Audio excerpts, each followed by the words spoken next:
What is up, everybody? Gideon XL here, another episode of Forced Conversation, and we have yet another special guest in the house. My brother, please introduce yourself.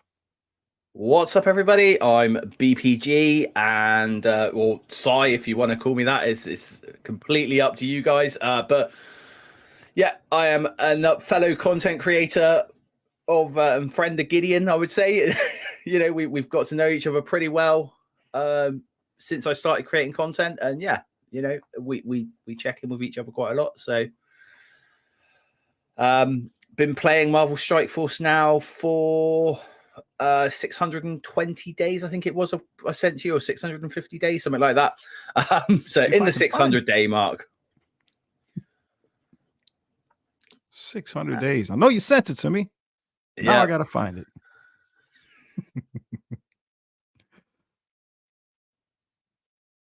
Boom.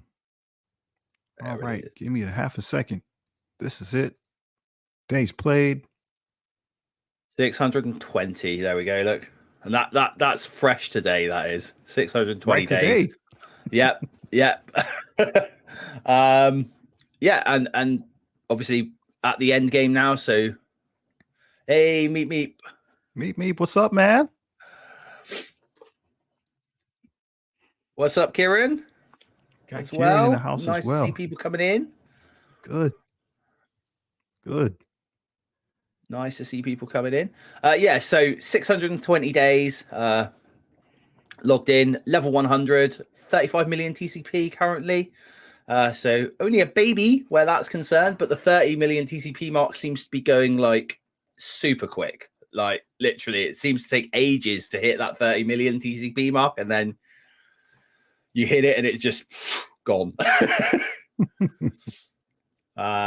But yeah, so completely free to play player as well. My YouTube channel basically is all about events mainly. That's what my jam is. I am, for those who, I haven't shared this, in fact, not to many people, but I am diagnosed as autistic. So the math side of it is really big for me. And it ain't easy to say snug as a bug in the rug.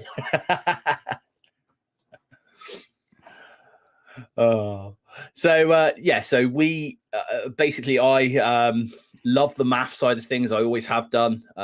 Was into miniature gaming before I had what they call an autistic burnout, which affected my stomach and everything like that. And unfortunately, didn't want to or couldn't face going out to places to see people. Anxiety was at an all-time high.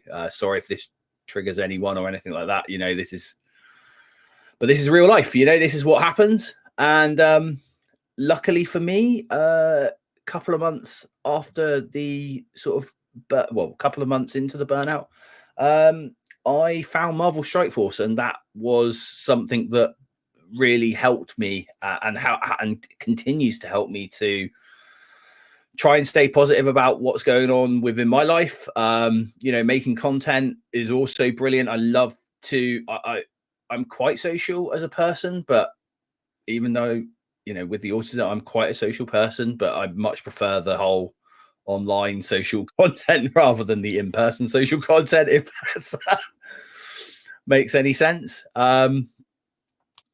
Yeah. So, oh man, any questions you'd like to ask me, Gid? Oh, thanks for sharing that, bro. I mean, thanks for sharing that. Real life is real, man. I think that's important.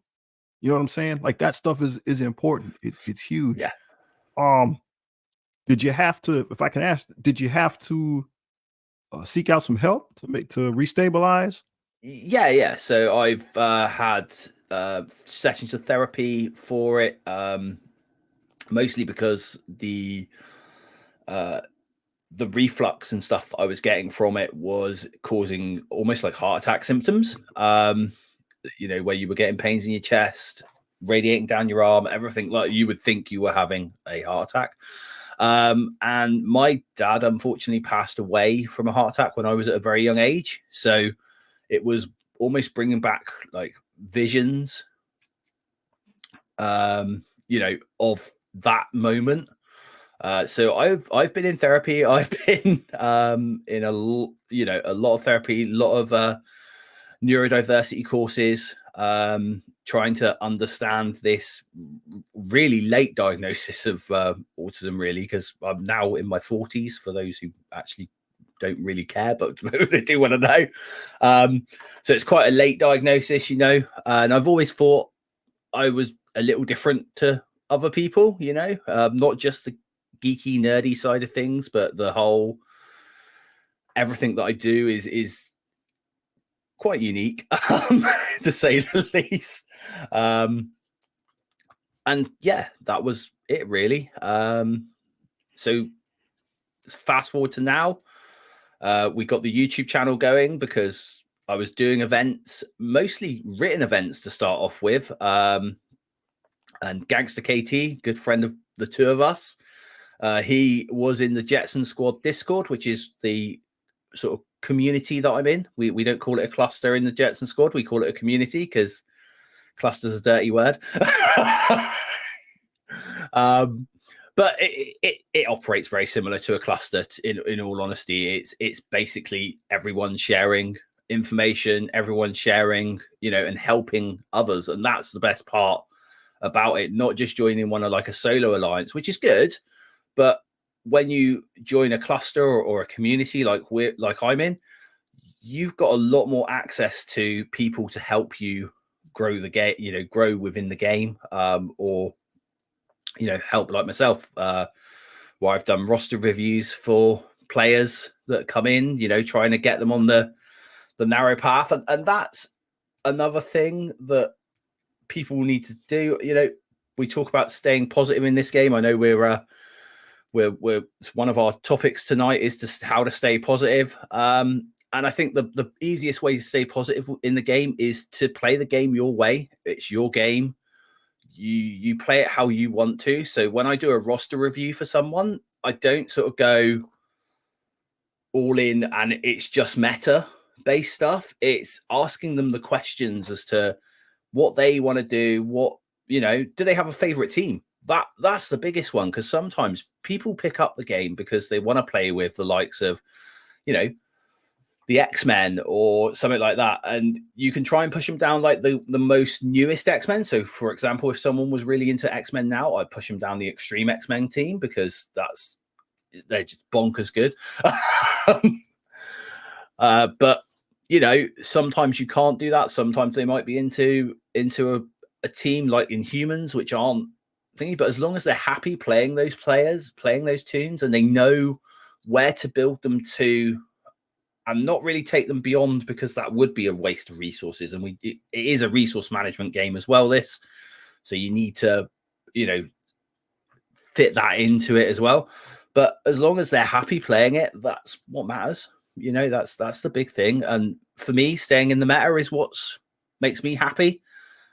Keeping up with the end game is what makes me happy, and being free to play makes me happy as well.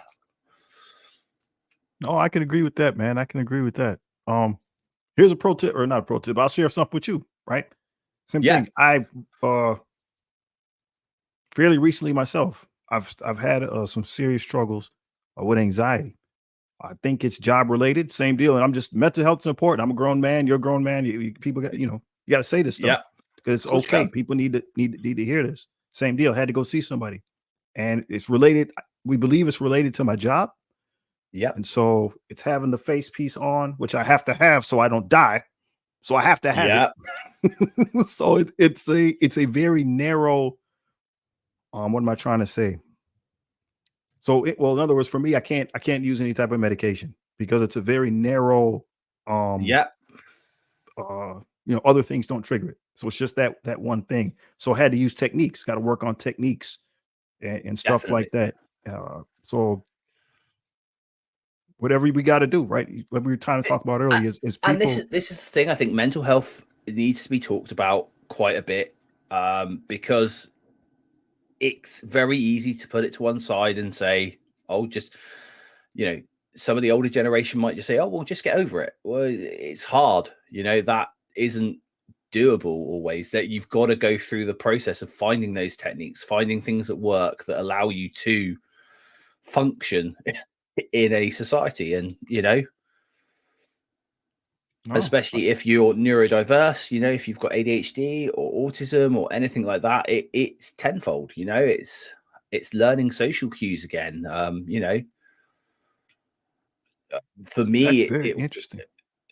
for me, it was figuring out things like why I would never, you would go to work. So a lot of people would go to work, and you've got that camaraderie a lot of the time, and you'd be part of it. I would always feel like I was like over here, and the rest of them were over here, and that's just purely because that was the autistic side. That was me not understanding some of the social cues. That was me not, getting it properly. But we get techniques sorted, and slowly but surely, I'm lucky enough that I'm lucky enough that the other half is very good and is doing the main monetary role in the family at the moment, and I'm the stay-at-home dad. So that's the helpful thing. But in it, like anything in any relationship, anything like that, it's give and take, isn't it? There's been years where I've worked and she's been the stay-at-home mum, and vice versa. So let me ask this. So you're what you're talking about is just real life. It's just real Yes. life. It's your experience, it's your life. Do you think, I mean, we're talking about a video game here, Marvel Strike Force. Does that help you to stay positive in the game because of just the reality that you It got to does, deal yeah. with? It's the reality that you've got to deal with. It's helping me stay positive in Marvel Strike Force. Is basically I look at all the good things that are happening within the game and the good things that it brings for me.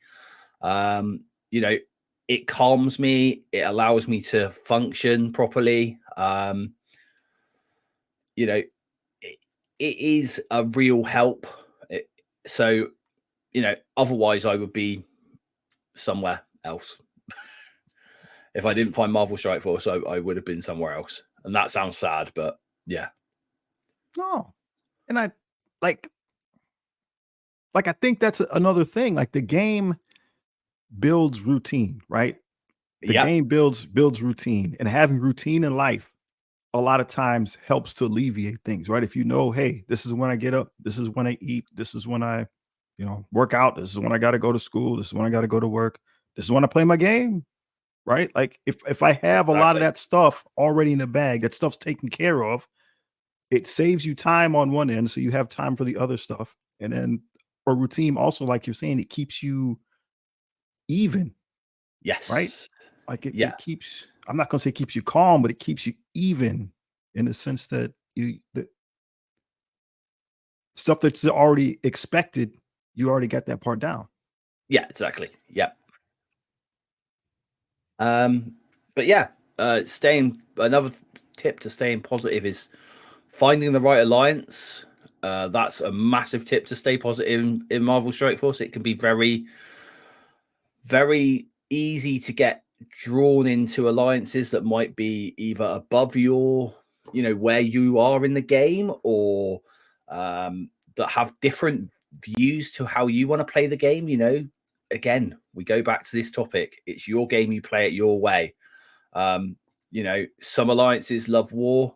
If you don't love war, that alliance isn't for you. And no matter how good they're doing in incursion raids or anything like that, that's not going to fill. If you're being pressured to do your war attacks each week, every day, and that's just not going to work. So you need to find an alliance that is good for you. Like I said, find a cluster or a community like I did. That was the biggest thing that for me was a game changer. I was part of, like you do, you join these strike teams when you start off, you get automatically put into a strike team. And then all of a sudden, it just, I got invited from a global chat, which was, back in the days when you don't know much about the game and you don't know about Discord and you don't know about anything like that. Or you know about Discord, but you don't know about the communities available in Discord and everything like that. And yeah, I joined this team called Professor Xavier's Ultimate Council or something like that. They had called the Alliance. It was some weird name. Anyway, the leader of the Alliance decided that he was going to hang his boots up, and as I was one of the more sort of active members of the Alliance, he was like, well, I want to hand the leadership onto you. Outside of doing some raid lead calling in World of Warcraft, I'd never really done anything like that before. So took on the leadership anyway. And we were bumbling along a bit in Ultima 7, just tipping along back in the old days. And I got to a point and I was just like, look, I don't have time to do the recruiting. I don't have time to do any of this. Not to the degree that you need to do it when you're an Alliance leader. And so I saw this post for the Jetson Squad on Facebook, and I joined the Discord server and got talking, and the rest is history. Basically, I took the Alliance into the Jetsons. We renamed it Iron Brotherhood because that was like the name. What I wanted, something solid. So iron is quite a solid metal, and brotherhood, I wanted it to be about that. I wanted it to be about that whole sort of being together. And I love Magneto from X-Men. So, Brotherhood of Mutants has been a big thing for me ever since I was 11-ish, something like that. And yeah, it went really well. I took the Alliance as far as I felt I could take them. And then we dissolved the Alliance, and I moved over to my current Alliance, which is Opblocked. So interesting. So, like, how does the recruiting work in Justin? Like, do you recruit for your own individual alliance, or is there a recruitment No, team? so all the Alliance leaders are asked to help with recruiting.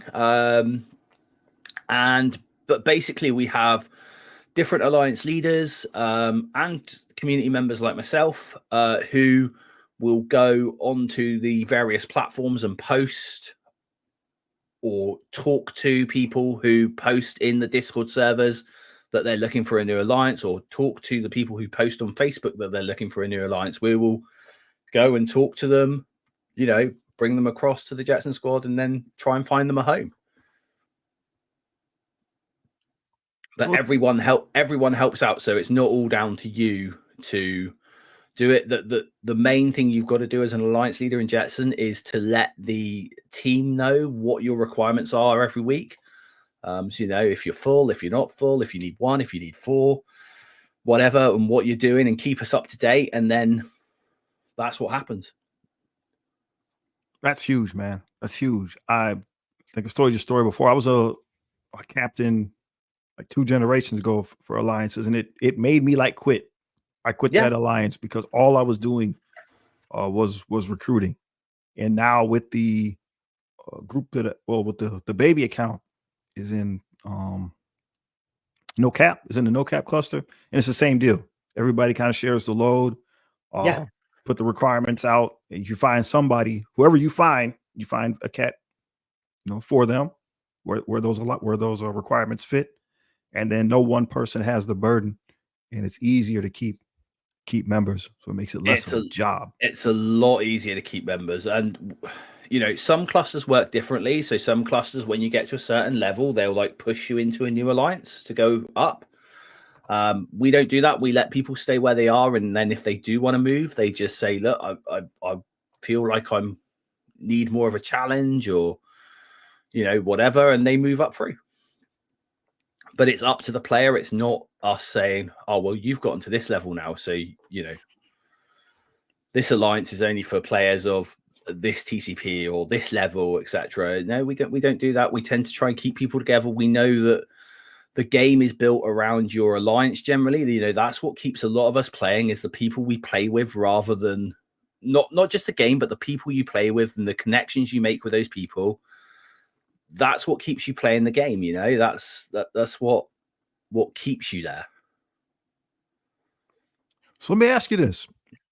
A lot of times, it seems, from my perspective, I turn on YouTube. There's a video by somebody, and it's usually very negative. It's usually the game is trash, Scopely sucks. There's always, this isn't fun. Even though they log in every day, they've been logging in every day for 6 years playing the game. But every day Yeah. they say that the game is terrible. How do you stop from falling into that? You've got to look at it as a level-headed person. I think is a lot of it. First and foremost, we've got to remember that Scopely is a company and a business, and sometimes the decisions that they make, and I probably wouldn't have said this early doors, but since joining the Envoy program and seeing some of the inner workings of it all, you've got to remember that sometimes Scopely are a business, and they are in it to make money, and you can only advise them of things. But there have been a hell of a lot of improvements to the game, even since I started playing the game 600 days ago. There have been so many improvements that people haven't really given Scopely credit for. Yeah, I don't like to. I want to bring positivity to the game. I love playing the game, and that sometimes that negativity comes from the place because that player loves that game so much.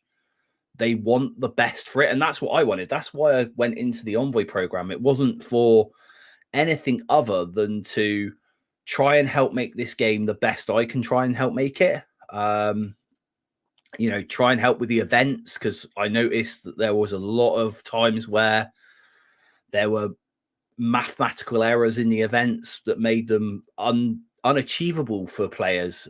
Or if it was achievable, it was like, do 8 blitz rotations per day. No one wants to be sat there pushing that blitz button 50 times every time for 8 times a day. It's that's the old style of Scopely play that they used to have.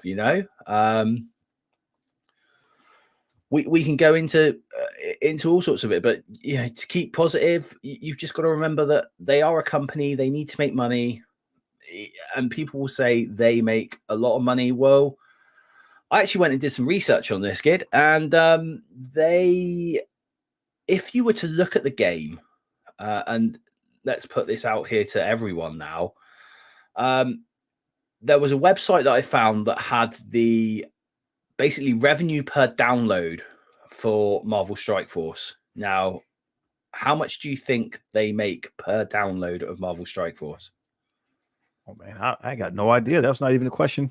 I didn't even know that they made money for downloading. Or you're just saying on the average of people playing? On the average. So on the average of people who have downloaded Marvel Strike Force, how much money do you think they have made? Basically, how much money do you think they've made per person who has downloaded that game?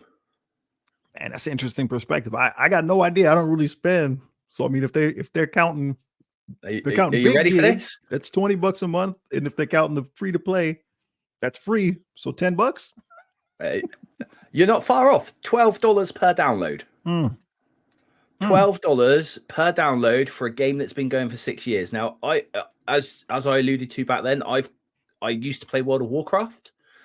Anyone who's played World of Warcraft before would know that you used to have to pay like between 30 and 40 pounds or dollars for the actual game itself. And then you had to pay Blizzard £10 a month for the privilege of using their servers. So that over the course of a game per download per game would have been quite a lot of revenue. So when you put that £12 or $12 per download into perspective, that's not a lot. So although people think, oh yeah, the whales, they put loads of money in, the Krakens, they put loads of money in, they do, but the players who play it free to play like myself and that, we drag that figure right the way down. And that's obviously going to limit some of the, add to some of the limitations of what they can do with the game. No, that's perspective, man. That's the stuff that needs to kind of get talked about a little more. Just some of the odds and ends, the numbers, the real the real of what's going on. I don't know if that changes the way people understand it, but at least individuals who care, that should change their perspective. Like I Yeah, did of course. play what was it called? I played the Star Wars one, the MMO. Oh, Galaxy Heroes. No, it's an MMO one. I think it was Knights of the Old Republic. Oh yeah, yeah, yeah, The same deal. It was like $10, $12. And yeah, didn't even think about it. That's just coming out of the account every month yeah. until you stop it. But that's what you've got to look at here is that $12 per download for the game that we're getting is really decent. And the fact that they're still doing improvements to the game, some I can talk about, some I can't talk about, obviously. But the improvements that are coming to the game look exciting, and that's all I can say. Oh, that's awesome, bro. That's awesome. And I think, like you and I, in many ways, I think we think similarly about things. The game's good. The The game game is is good. If you compare it to other mobile games, like you yeah, get the characters pretty much just for showing up. yeah, Most mobile games, that's not the case. The gotcha mechanic is a lot stronger in most other gotcha games. But Marvel Strike Force, if you just show up for the most part and you get the characters, man. correct, yeah. Yeah, and there are free to play release methods for every single character. And although you might not, I think to put it into perspective, some people expect to be able to compete with the people who are spending money on the game, who are getting those characters to the people who are spending money on the game. They are getting characters to 7 stars, 7 red stars on the first day if they're really spending. If they're at the top end, your likes of your beta ray bills and that, they're going to get those characters up to 7 red stars on day one. As soon as the offers come out, they'll buy them, they'll get them up there. You're never going to compete with that as a free to play player, and you've just got to temper your expectations. That's another way to stay positive, is to go, right, I'm playing this game for free, it's not costing me anything, it's giving me enjoyment. As soon as it doesn't give me enjoyment, I'll stop playing. But it's giving me enjoyment, I'm not paying a penny for it, and I get to meet great people. That's what I'm really about. No, any type of hobby brings you into, there's a community surrounding it. Whatever the hobby is, there's a community surrounding it, and getting to know people. The Correct. human experience is an amazing thing, just in general. Like Yeah, more exactly. people should take that time and just talk to people. Yeah, You can learn so much. it's an art that we've lost, I think, really, as a as a society. So No, agreed. Um, Anything else you want to talk about as far as staying positive? no, I don't. I think it's quite. I think we've covered all the bases where staying positive is, and what about you, Gid? What's your number one tip for staying positive? Go on. I think you hit it on the head. You just have to. You're in the game of life, right? If we're talking about competition in the game of life, reality is you're not competing against anyone except yourself. That's really all it is, That's whether we're talking about Marvel Strike Force or anything, right? If I go to the gym because I need to get in shape, and to the right of me, there's this huge muscle bound guy that's just throwing weights around. And to the left of me, there's this lady that just has been running at full blast on this treadmill for like 3 hours. Those two extremes, I can't look at either one of them and say, well, I'm not as strong or I don't have the endurance. They're both at two different extremes. I can work towards one of those if I want to, but it's about what I want to do, right? it's It's about what I giving want to yourself do. goals. Yeah. Giving yourself goals. So share a little goal with you now. For me, within the game, I would like to free to play get Mephisto by sort of Christmas. So that's given me 7 months to get into DD7 and complete it. And I think that's doable. With the rate I'm currently getting gear, I'm not buying gear from the store at all. So I'm not trying to expedite that process. I know that it is a resource management game. And if I do try to expedite that process at the moment, then I won't be able to keep up with the character releases that are coming out and staying in the game modes that I like to play. So, Do you got any Crimson characters yet? uh, Close to Ghost Rider Robbie. 3 mini uniques away, or three centerpiece uniques away. So Awesome, man. No, so you're what making about yourself? progress. Yeah, exactly. I don't have one yet. I accidentally put a piece of gear on Noir just from clicking.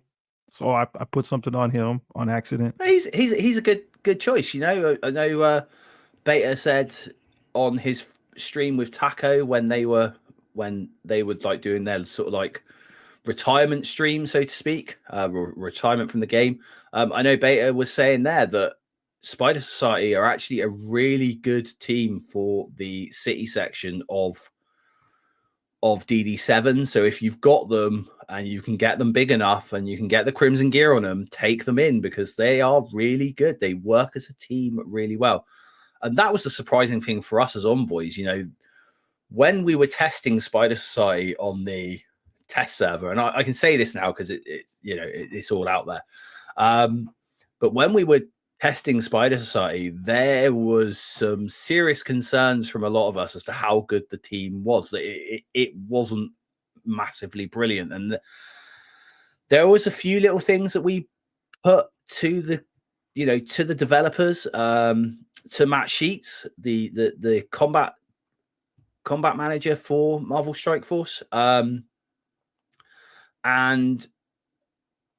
those changes were listened to. You know, they were actually, those things were listened to. We were like, you know, they're a little bit, but then they went live into the live game, and something must have happened because the nothing changed, but they were dealing with. Well, I'm doing Incursion 2.2, and I've been able to consistently, I've built them up a bit bigger now, but I've been consistently able to manual the nodes in 2.2 with a Gear Tier 17 Peter B, a Gear Tier 17 Penny, and Gear Tier 15 for everything else. Wow. That's impressive. No, that's impressive. And when they were on the test server, I had them at level 95, Gear Tier 18, and they were struggling. You know, on the test server, they were struggling. So something went on, or something wasn't working properly on the test server, possibly. And this is, yeah, we'll talk about this. There are some people out there who are, I don't want to use the word jealous, but you know, there are people out there who say envoys have an advantage, and there's been a great video from Doolam about this. Envoys have an advantage because we have the test server. Hands up, yes, we do have an advantage because we have the test server. We do get to play with the characters before you guys see them. It's not as far in advance as what you would think, though. In all honesty, I think that's fine, man. Like, we don't get them as far in advance as you. And sometimes, like with Spider Society, is the classic example.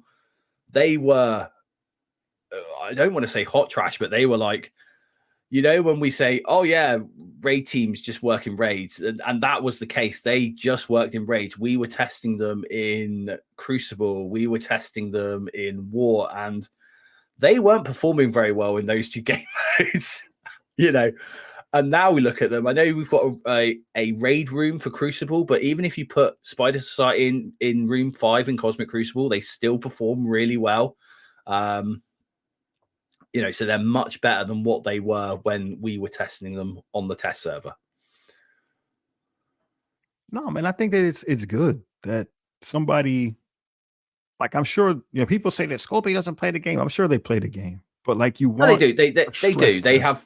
They have players who play the game in there, you know, who work for them, and those guys don't get anything free. You know, it's not, they actually, community manager Archangel, who, you know, just left Scopely last week, he actually plays the game. He is playing the game. Ty J and Toxie, who are the guys who run the MSF.gg website, or now the Marvel Strike Force website, they both play the game. You know, they are all in the game, or a lot of them are in the game playing. and they don't get a free pass or anything like that. They don't get anything free. Same with the envoys. We don't get anything for free outside of the test server. Like our own accounts are our own accounts. You know, we don't get anything given to us in the back door for it. They're not like that. They're not that type of company that can do that. So we do a lot of services for them, a lot of QA, which we're doing pretty much for free. Oh, it is for free. I say pretty much for free because what we do get from them is like artwork, which is a godsend when you're making like thumbnails and stuff like that, because you know how long it takes to get a picture off the Marvel Strike Force website, take it to Canva or somewhere like that, and then use the AI background remover, and it doesn't remove the background properly, and you're like, oh, I just want that, just want that character so I can put it on my thumbnail. And you know, so that's a godsend for part of the Envoy program. I think, like I say, I think it's important. I want to say stress test is the word I'm thinking of, but you want to have people that play the way the different people, because people play differently, right? Like that's part of what we're talking about. We talk about being positive. Like some cats just play a little bit and they're fine. Some people are super hardcore, or maybe they're really dialed in with a certain game mode, and that not something that might not necessarily come to light during normal testing. You want those guys who are hyper focused to bring those things to light. You want those people that play a little more casually to also have advice that they can bring, and that helps to create a polished product. And you've also got to remember that it's like anything, like the biggest playtest. You can have a playtest team. You can have, and I've worked on playtest teams for various different like miniature games and stuff like that in the past as well.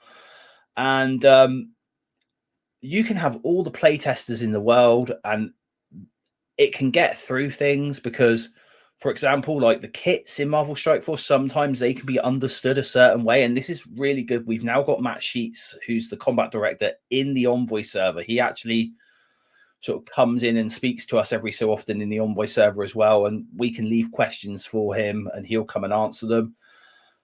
And you'll be amazed the amount of questions that are like, oh, this character's kit is written like this. Is this what's, is this how it's intended to work, or is it intended to work a different way? So people's like trying to find the word now. People's like their concept that the concept of language, the art of language. Yeah, like, the art of language, that their interpretation of how something works might not actually be how it works in the game or how the devs have programmed it to work in the game. And so that is, and again, we might go through an entire playtest and something might look exactly like it's written in the kit.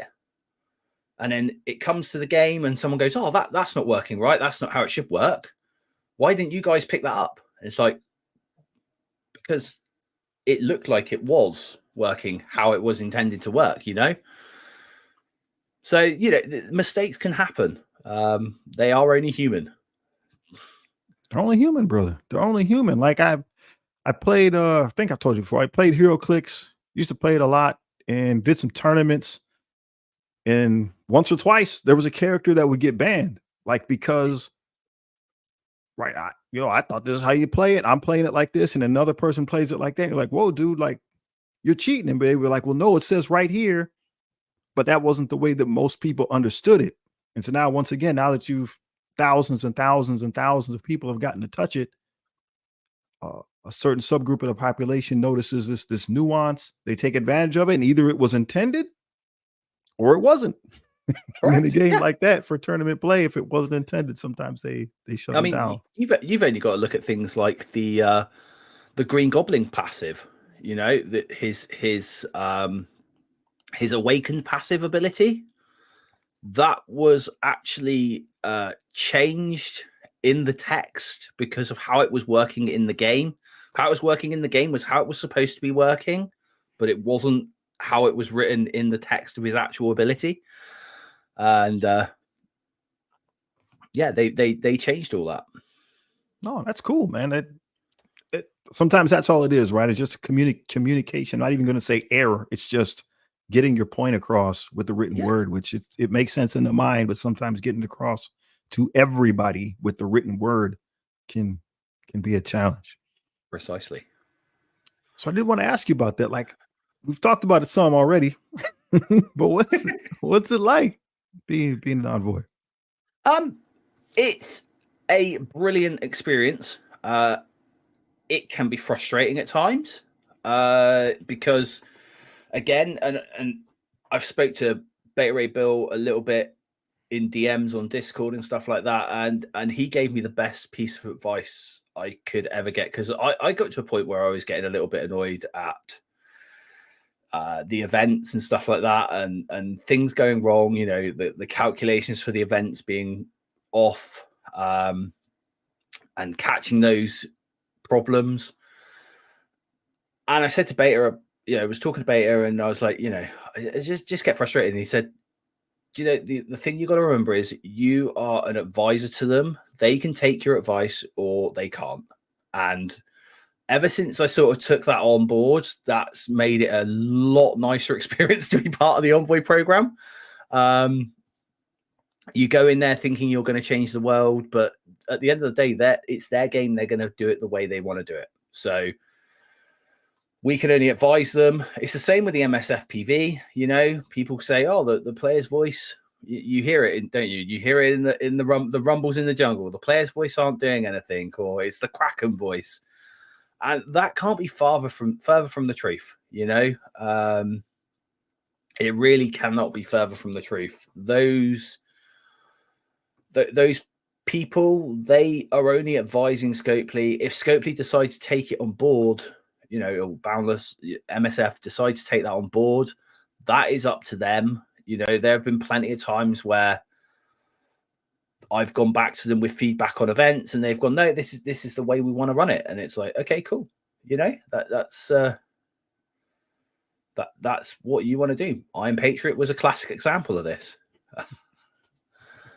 And look at where it got them, and other things. The compensation packages, sometimes we do get asked occasionally about compensation packages and what we think, and the MSFPV, I believe, are also involved in that. And the 6th anniversary gift was another one where they came to us about 24 hours before they were going to dump the gift into the inbox and ask for our feedback. And we gave them our feedback, and people can probably guess what our feedback was. It wasn't positive feedback. It was very much, we think it needs improving. We think that people deserve more although it's free, people deserve more for 6 years of this game, and we even went to them with what the 5th anniversary package was, and spoke to them about that. And eventually, luckily for the community in some ways, it actually went a bit wrong, and it seemed like they sent out some of the package for the 6th anniversary and not all of it, and then we're able to send a second package along. So that's the inner workings of it all, though. But it's great being an envoy. I love being an envoy. It allows me to connect with other awesome content creators, people who have helped me on my journey to be a content creator. Not just yourself, Gid, and Gangster, who helped me in the early days, but the likes of Run 7, who has helped me massively with my sound setup and everything like that, because he's really mad. Just check out his latest video. Check out Run 7's latest video. I don't know if you've already seen it, Gid, but It's awesome. that video is awesome, and it is a piece of content. It is not just game. It is a piece of satirical content, and it is brilliant. And he hits all of us content creators that he takes the mickey out of in that. He hits us on the nose. It's brilliant. Yeah. He's very creative. He is. And even down to the likes of like Boylon and Mr. Hartgrave, who I've worked with, you know, these guys, they're all awesome, awesome people. And you've got to remember, they are people. They are, you know, they have their off days and their on days, and you know, that is it. And we've got a good team, you know, a good team of envoys. There's not as many as what you think there probably is. You might think there are a lot of envoys. There aren't as many as what you think. And Laurie and Stark, who are now, Stark's just sort of like, he came into the envoy server. He's the customer relations manager, I want to say he's called now. I think that's his title. And Laurie, those two who head the envoy program up for Scopely, they're amazing. You can't ask for better, you know. It's always good to have people good that you're working with.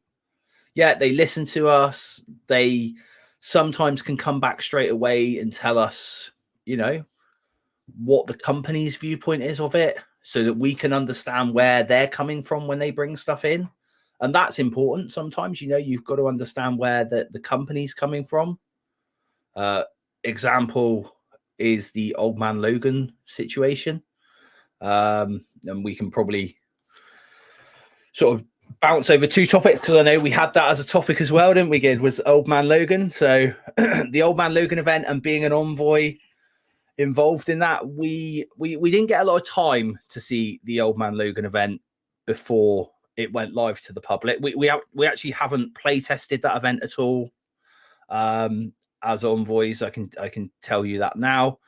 But when the Stargate conversation came up, we were very much, there was a lot of pushback on Stargate, and as you'll see, and this is an attestament, we can only advise them. We advised them that we didn't think Stargating was a good idea, and they've gone ahead and Stargated it, which is fine. That's their decision, and you know, that decision is because of,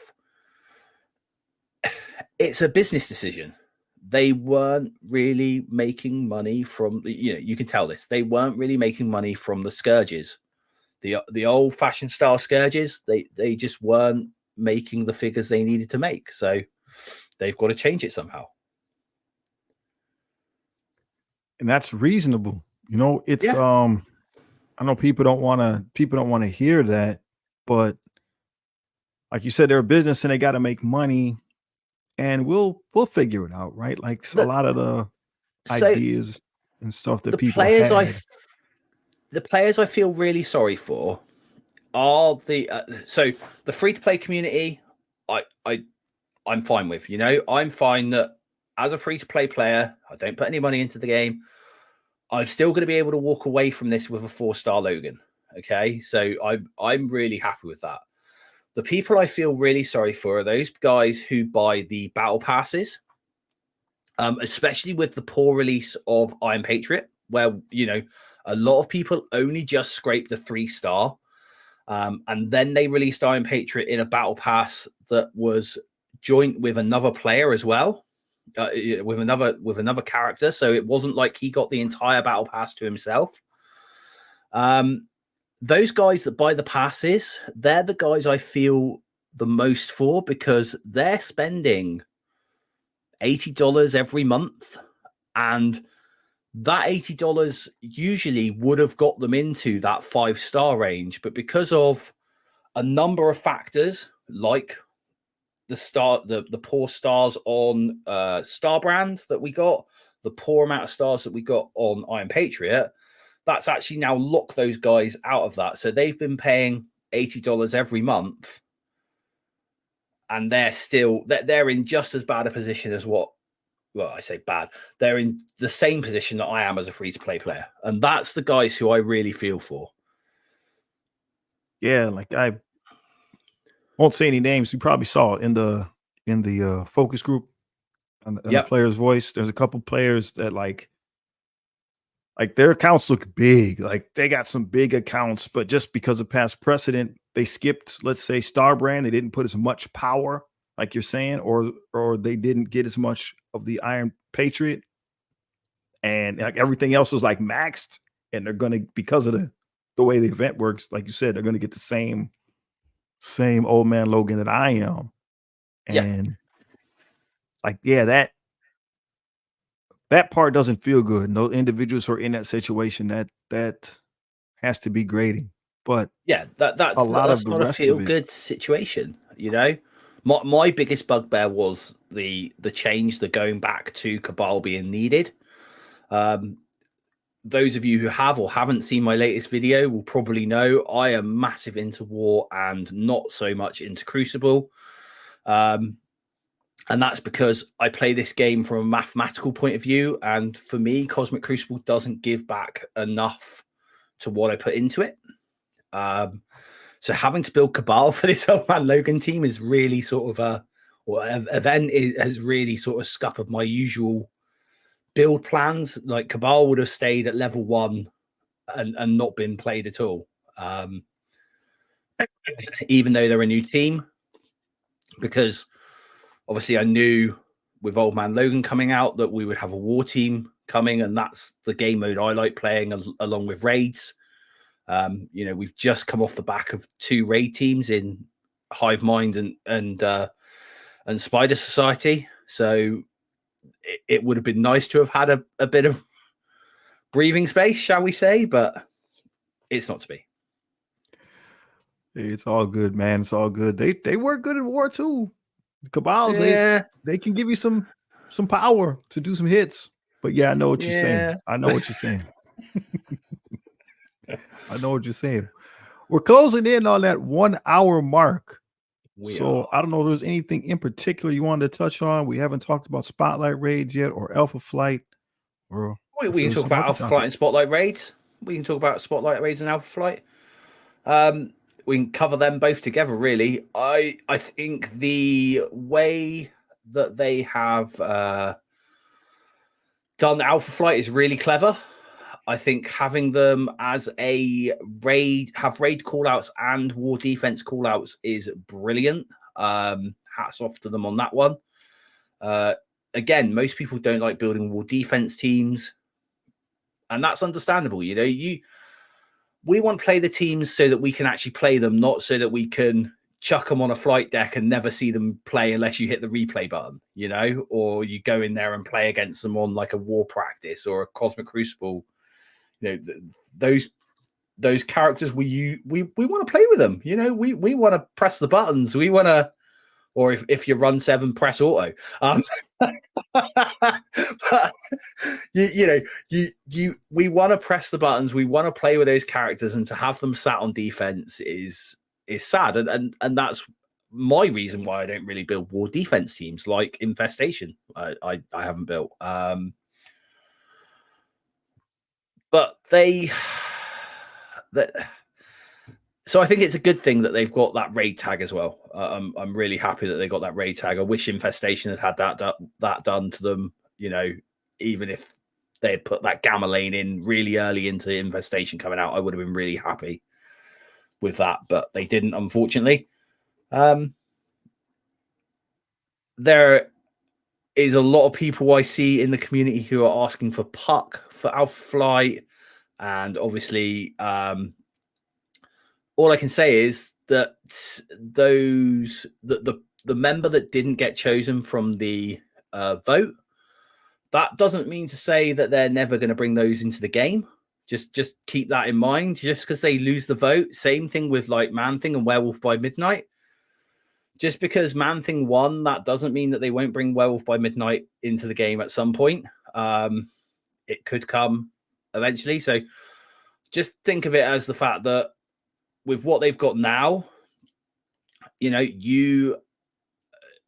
those characters that they've got now is only allowing them to build on for a new team later on, another Alpha Flight team or another team like Alpha Flight that has those other members in.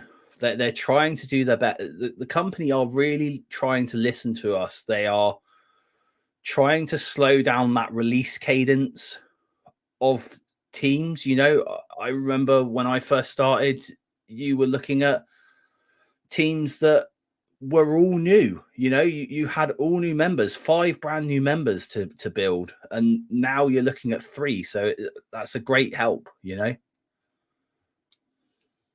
No, I think I'm trying to say, yeah, I don't know why Puck's not on the team, but again, there are always opportunity for more members. The game has, as long as the game's moving, there's opportunities for more characters. Exactly. So, yeah, I think that's good. I think And I that's think the good. game will be moving for a fair while now. I do think it will still be moving for a fair while. Yeah, I don't think the game's going anywhere. People say otherwise, but the game seems to be moving forward with no problem. I don't see why it wouldn't. I don't see why it wouldn't. Well, But hey, man, I can only go by the communities that I hang out in, you know, and we're getting more and more new players coming to the game every single day. So that can only mean the game is going to go forwards. no, that's a huge point. And again, we're closing in on that 1 hour mark. But like one thing I have noticed, because I was, I'm a YouTube guy, so I'm trying to read the analytics, and people's views are up. So mobile Yeah. gamers' views are up. Valley's views are up. Your views are up. My views are up. My tiny views are up. So who's watching that, right? It's people that are interested in the game, new people who are returning to the game. So it's not all doom and gloom, right? People are enjoying the game. They're trying to learn more about it, and I think that's good. It is. It is. Good. Thanks for having me on, buddy. No problem, my man. No problem. Hey, if people want to check out your content, where can they find you? So mostly on YouTube at Big Positive Geek. That is my YouTube channel. I am available on Twitter and also on Twitch, but very rarely do I fire up Twitch. That might happen a bit more in the future. But for now, it's just videos on YouTube. That's my big thing. Also, if you want, feel free anytime you see me on the like Facebook groups and stuff like that, the Marvel Strike Force Facebook groups. Feel free to interact with me. I don't bite. No, I can attest to that, man. You're very reachable is not the word I'm looking for, but just a part, you talk. You're a regular cat, you're a regular cat and engage in good conversation. So hey, we're about at that 1 hour mark. So appreciate everybody for coming through. Make sure you like and subscribe. Go to Big Positive Geek channel. Go to Big Positive Geek channel if you haven't already. If you're watching me, you're probably watching him. He dials you in on the events. You get to know what you can actually accomplish depending on where you're at in the game, and it's good stuff. We appreciate you for that, my man. Thank you, buddy. No problem. Hey, you guys take care of yourself and your family out there. Peace. Stay positive, people. Stay positive.